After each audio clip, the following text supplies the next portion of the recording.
All right, back at the DNC, Cenk, Uygur, Anna Kasparian, and Congressman Jamie Raskin. Congressman, great to have you. It's great to be with you, Cenk.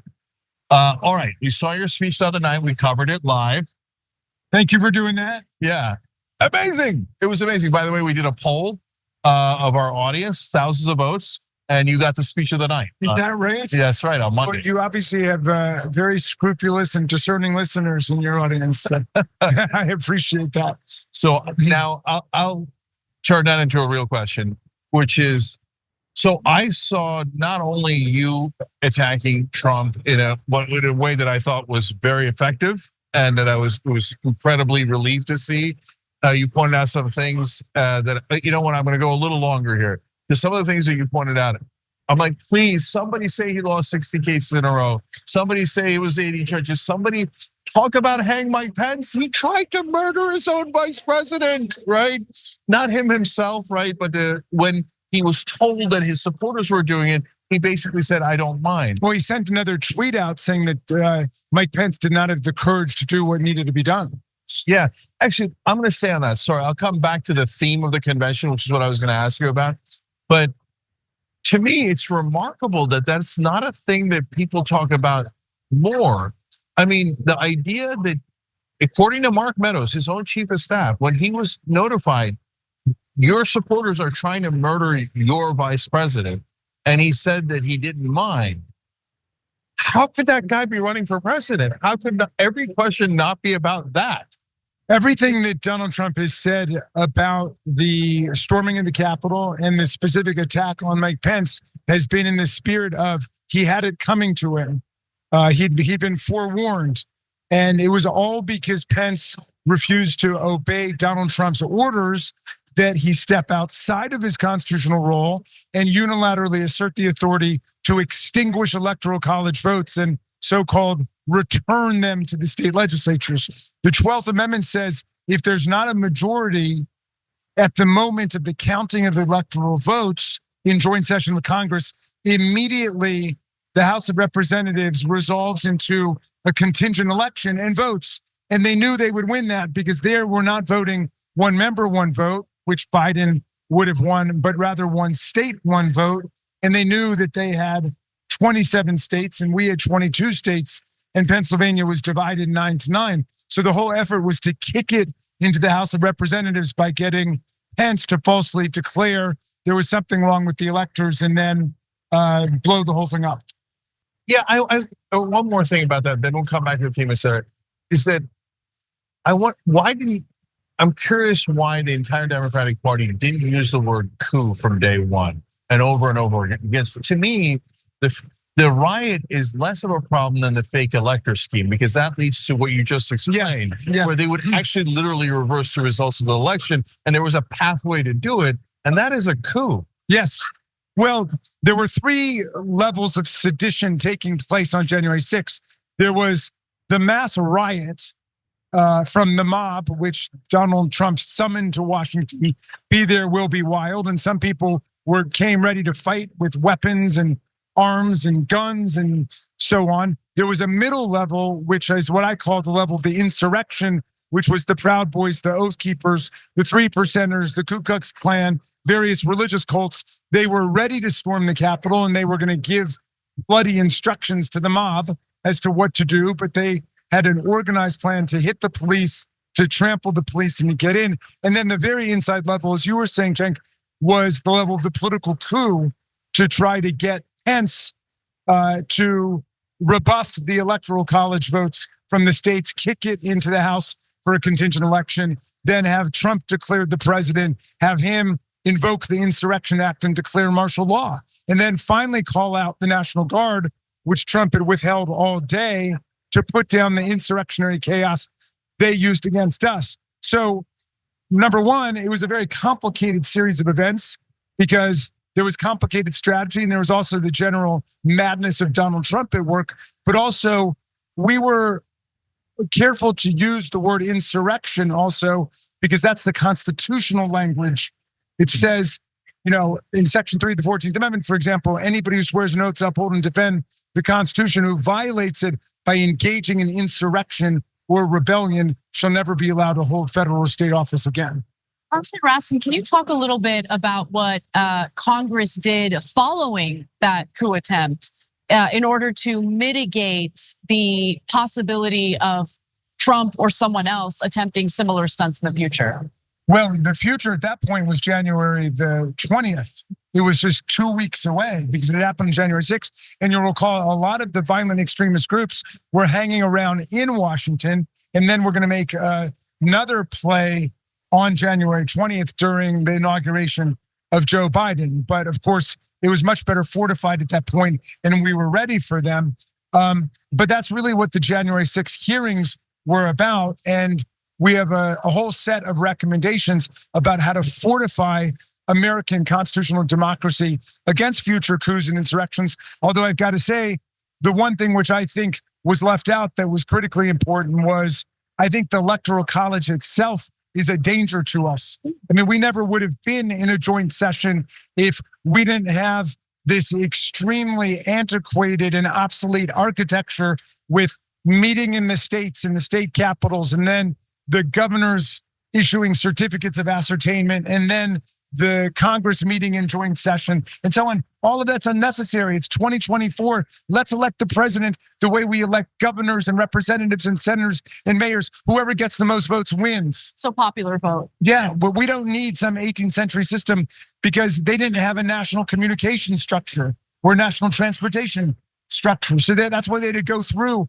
all these different steps. So, Congressman Raskin, after the Kamala Harris and Tim Walz win, I want to come back to the issue of the Electoral College because it never gets solved. But for now, I had one last question in regards to how all this has been handled. And so they try this, and now people are worried. Wait a minute, if it's a close election, are they going to try again? Now, I know we put some guardrails in Congress, and you can talk about that. But a lot of folks are saying, if it goes to the Supreme Court, and so, for example, in the popular press and media, Charlemagne the God talks about this a lot, and he's asking, what do we do? I mean, it's 6-3, the Supreme Court. Can they, in essence, cheat again and have the court declare him the winner, even if he didn't win the Electoral College? Well, that's exactly the right question. Remember, there are no rules, there are no laws, and there are no constitutions that can stop fascists and stop violent coups and insurrections, because those people aren't working by the rules and working by the regulations. But we need to do whatever we can to improve the structure of rules and the constitutional system to withstand as much as possible violent assault from the outside. But what you're talking about is, how do we solidify popular fervor and popular resolve to defend democratic constitutionalism against all enemies, foreign and domestic? And that's happening today and all week in Chicago. It's happening in every state and every city across the country. People are waking up to the threat of authoritarianism, and people are saying, in the words that break out every time there's a momentary respite here, we won't go back. That's what this is about. We will not go back to violent insurrection, voter suppression, and these attacks on democracy. So that's the strategies to win the election, of course, right? But if it's close and it goes to the Supreme Court, do we have any safeguards or no? There's so many different kinds of things that can go wrong and so many different kinds of ways they can cheat. We've got the best army of lawyers in America, led by Mark Elias, a litigator who was presiding over most of those 60 cases where we shut down mega attacks on the electoral process in 2020, right? We have a definitive proof that it was a free and fair election and there was no electoral corruption or electoral fraud, because the court said that, including a dozen judges who'd been nominated to the bench by Donald Trump himself. Yeah. Okay, so now back to the tenor of the convention.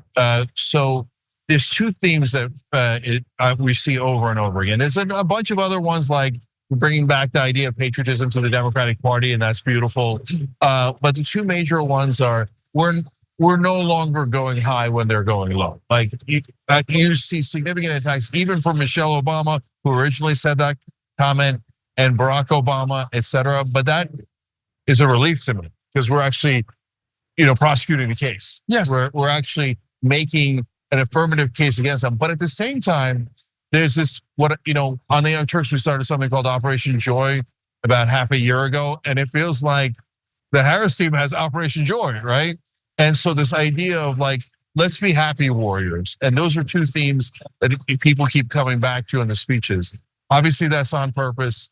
So tell us about that, why those decisions. First of all, those are the same theme, right? The first one is we will go high in terms of our aspirations and our public ambitions for what America's going to be like in terms of universal pre-K, education for everyone, real voting rights for everybody, women's rights to choose. We will go high in terms of our values and our policies, but we will not let them get away with anything rhetorically or tactically in the daily combat of politics. And the post-Donald Trump Democratic Party is a very different party from the pre-Donald Trump Democratic Party. We've lived through the corruption. We've lived through the violent assaults. We've lived through the insurrection and coups, and we're not taking it. I mean, you see the way that my happy band of warriors fights on the Oversight Committee, people like Jasmine Crockett and AOC, and all of the young people that we've recruited to the Oversight Committee. They fight every step along the way, and I do too, against Marjorie Taylor Greene, who some people call a perjury trader queen. Not me, but People are saying, Lauren Boebert, Matt Gaetz. They call him Matt Hates. I wouldn't do that myself, but we don't take anything from those people because we know their goal is to destroy our democracy, and it's too serious. But at the same time, we are fighting for the real agenda of change that America needs, and so that's a joyful combination of commitments we have, that we are fighting in the medium term and the long term for everything that we've already gotten done and will get done, like infrastructure investment, like dramatically lowering prescription drug prices. I had constituents paying $600 for their insulin shots as diabetics. That's capped at $35 now a month and $2,000 a year for total prescription drug costs for anybody in the Medicare program. We can be joyful about the fact that we're succeeding on that kind of thing, and also about the fact that they're not going to be able to mess with any of our members. And we shut them down rhetorically at every turn in the Oversight Committee. And I went on Fox News with Chairman Comer the other day, and they asked how he was doing. I said, I think he's doing a magnificent job of exonerating Donald Trump of every false charge that the Republicans have brought against him. Oh, Joe Biden. Of every false charge they brought against Joe Biden. They've been trying to impeach Biden. I said they've done a great job exonerating him. And he did. I mean, they constantly no evidence. Well, we're not letting them get away with anything. And Donald Trump is, just a clown and a troll and a bully. And behind every bully is a coward. And now his essential cowardice is beginning to show. It's like the emperor's got no clothes, right? The emperor's new clothes. Suddenly he's looking disrobed and naked. And the party of democracy and freedom is on the move. And we're going to keep up this spirit and momentum. It's going to accelerate over the next several months. I'm going to ask a quick question about that, because we've been asking the Democratic Party to fight back for about 20 years now in the Young Turks, right? 22 years straight. Please fight back. And now when I see the placards that say, when we fight, we win, I'm like, yes, finally. Yeah. This seems to be, to me, it's like elementary fundamental politics, but it was missing from the Democratic Party for about 2 decades at least, right? Yeah. And you said post-Trump, there's a new Democratic Party. I'm curious, because Biden was barely doing that. When Kamala Harris and Walz took over, they started doing that much more aggressively, and you're seeing at the convention. I mean, look, did someone make that decision? It was the party make that decision? This has been developing,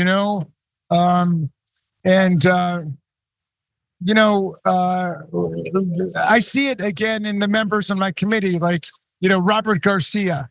I mean, he's a fighter.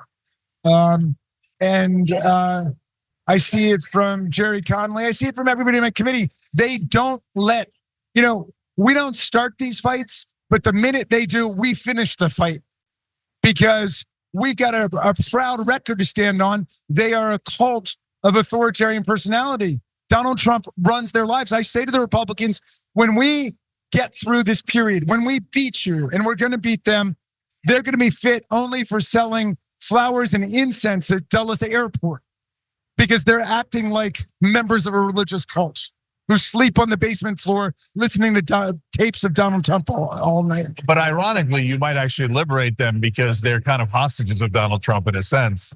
Like none of those guys in Congress who are Republicans actually like Donald Trump. Yeah. They're all pretending to like him because of the base. And so when he's gone, if Kamala Harris dispatches him, then they might actually be like, oh, thank God. Yeah, but that's true of every religious cult. I mean, the people who are in the Church of Scientology, when they're cleaning Tom Cruise's yacht with a toothbrush or whatever they got to do for punishment, they're cursing David Miscavige, the head of the whole thing, but they're terrified of him.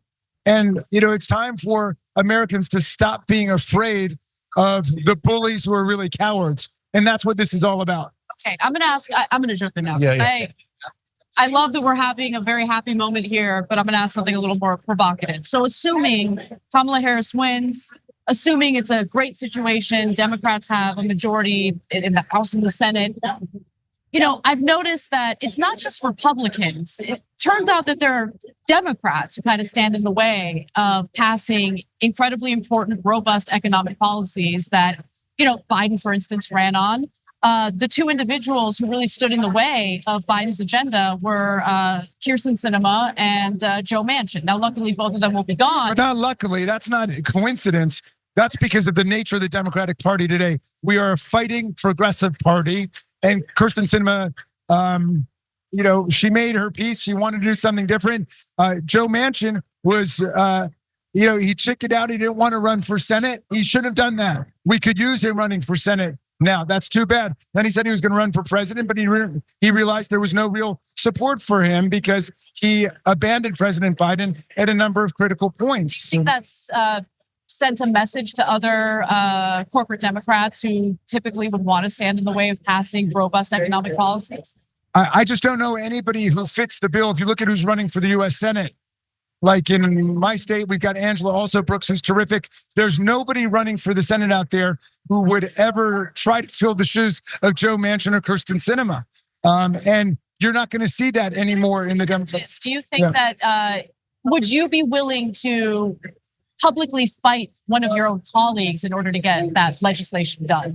Well, yeah, I mean, of course we fight for what it is we believe in, but, I think that this is a party which stands for the working people, and it stands for the common man and the common woman. And that's what this is all about, democracy and freedom. And,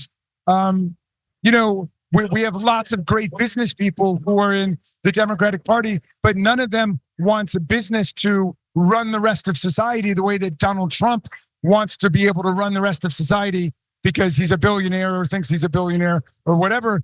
Like, this is not a plutocrat party. This is the Democratic Party.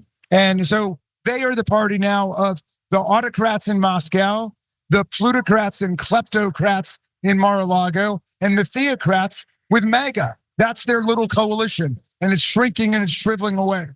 Yeah, so we're out of time, but I just want to say, look, proof's always in the pudding, right? These economically populist proposals by Kamala Harris are amazing. Tim Walz's selection was amazing. And so a lot of positive direction. But of course, Jamie, as I know you would agree, we got to pass these bills. Yes. If we don't pass these bills, then we didn't get anything done. Yes. Right? We got to win the election, and then we got to pass the bills, and we got to keep moving forward for America. And we are the party of democracy and freedom and progress. We're the party that believes in democracy, which means the government must be an instrument of the common good and not their vision, which is the government is the instrument for private self-enrichment for the guy who gets in and his family and his corporations. Yeah. So guys, not only is Jamie Raskin good in the ways that you see visibly publicly, but I'm here to tell you the reason that you see me complimenting him all the time is because behind the scenes, he's one of the most genuine people I've ever met in politics. I remember when you were a state senator and I came in to talk to you about Wolfpack and getting money out of politics. Yes, and Jamie championed that in Maryland when he was in the state legislature. And so he's been real all along, and we really appreciate you, Congressman. Thanks for having me, you guys. Thanks for doing such a great job. Please keep it up. Hang tough. Thank you so much. If you enjoyed this video, that's because of our members. They make us independent, they make us strong, and they make us honest. Become a member today by hitting the join button below.